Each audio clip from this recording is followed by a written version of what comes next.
वागू ऐं औरत।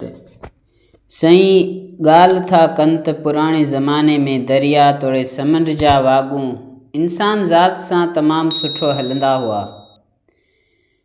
हिननि जी सभ खां घणी दोस्ती माण्हुनि सां हुई। किनारे ते बीही को बि माण्हू वागू खे सॾींदो हो, हू यकदमि हाज़िर थी वेंदा हुआ ऐं पोइ दरिया पार करण लाइ हिकु हिकु ॿ ॼणा थी मर्द तोड़े औरतूं वागू जे पुठी ते वेही सैर सफ़र कंदा हुआ। पोइ चवनि था त कंहिं मुल्क जे भरिसां हिकु वॾे ॿेट ते हिकु वागू उते जी औरत सां प्यार जो परिणो कयो। उन औरत मां उनखे ॿार थिया। सईं वागू खे पंहिंजी ज़ाल ऐं ॿारनि सां बेहद प्यारु हो।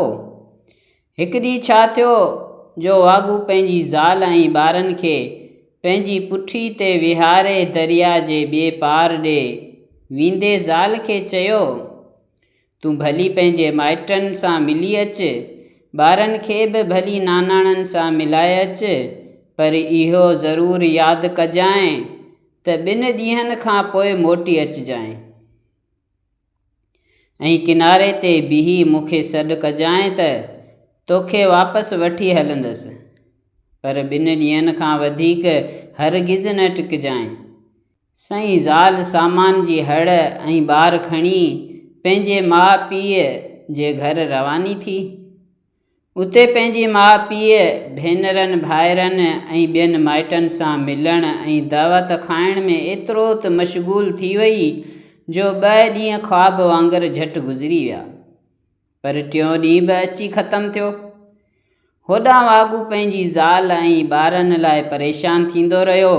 आख़िरकार जॾहिं 4थे ॾींहुं संदसि ज़ाल ऐं ॿार दरिया जे किनारे ते पहुची पंहिंजे मुड़ुस वागू खे सॾु कयो, हो वागू वागू ओए! हू ख़ुशी विचां तकिड़ो तकिड़ो अचण बदिरां आहिस्ते आहिस्ते सुरंदो हिन अॻियां अची बीठो। हिन पंहिंजो सामान ऐं ॿार वागू जी पुठ ते विहारिया ऐं पोइ पाण बि हुन जी पुठीअ ते सवार थी वेठी। वागू उन बैदि दरिया उकरण लाइ रिड़ण लॻो। दरिया जे विच में जिते पाणी तमामु ऊनो हो, वागू तरणु बंदि करे छॾियो। भला जवान, औरत खे चयो, तोखे मूं जेतिरा ॾींहं रहण लाइ चयो हो, उन खां वधीक ॾींहं रही तो मुंहिंजो चवणु न मञियो, ऐं जीअं तूं बेचई साबित थी आहीं, तोखे हाणे जीअरो न छॾींदुसि ऐं हिते ॿोड़े मारींदोसांइ। हाणे सईं वागू जे वात में आ। उन खां पोइ वागू पंहिंजी ज़ाल ऐं ॿारनि खे मारे छॾियो। उन हादिसे या साईं चइजे वाक़िए खां पोइ वागुनि माण्हुनि सां दोस्ती रखणु छॾे ॾिनी। हाणे उन ॾींहं खां पोइ माण्हू वागुनि खां डिॼनि था ऐं वागू इंसान ज़ात जा दुश्मन थी पिया आहिनि। हिन कहाणी जो अंजाम इंसानी तालुकात ऐं एतबार जी अहमियत ते गहराई सां गौर करण जो सबक़ ॾिए थो। वागू पंहिंजी ज़ाल सां इश्क ऐं प्यार बावजूदि एतमाद जे टुटण खे बर्दाश्त न करे सघियो ऐं हिकु अलमनाक फ़ैसिलो करे वियो। उन वाक़िए खां पोइ वागुनि ऐं इंसाननि विच में जेको प्यार ऐं भरवसे जो रिश्तो हो, उहो हमेशह लाइ ख़तमु थी वियो।